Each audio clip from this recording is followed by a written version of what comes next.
La deuxième partie de la gigue irlandaise commence sur la corde de sol, avec un troisième doigt.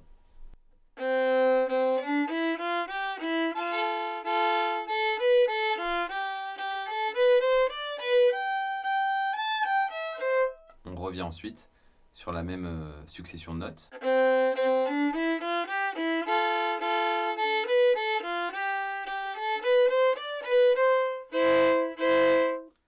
Donc après le troisième doigt, on va lier les deux notes pour faire un Do troisième doigt et passer sur la corde de Ré à vide. Ensuite premier doigt, deuxième doigt, troisième, premier, ensuite double corde avec le deuxième doigt sur la corde de Ré et la corde à vide là, pour faire ceci. Ensuite on repart sur la corde à vide de La,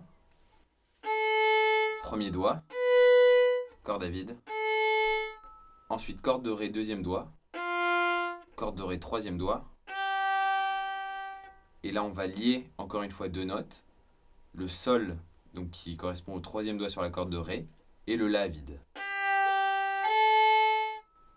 Premier doigt sur la corde de La, deuxième doigt, troisième doigt, premier. Ensuite on va passer sur la corde de Mi, la plus aiguë, pour poser le deuxième doigt. Et ensuite on va repartir sur la corde de Sol pour refaire la même chose. Donc ça commence de la même façon avec un Do. Ensuite on passe sur la corde de Ré en liant les deux notes. Double corde. Et là ça va changer puisqu'on va jouer d'abord une corde à vide, celle de La. Ensuite en posant le premier doigt sur cette corde avec un Si, corde à vide. On revient sur la corde de Ré où on pose un deuxième doigt, le troisième. Et la conclusion, on part du troisième doigt sur la corde de Ré, un Sol. On va la lier avec la corde à vide de La.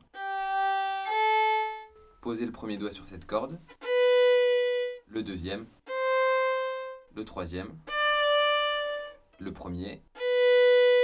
Et ensuite faire une double corde en posant le deuxième doigt sur la corde de La pour faire un Do et le premier doigt sur la corde de Ré pour faire un Mi. Donc jouer en même temps, ça donnera ça.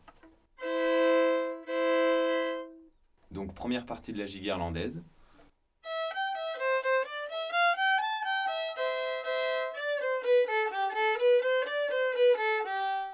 On recommence. Et là ça change pour la conclusion de la première partie. Deuxième partie.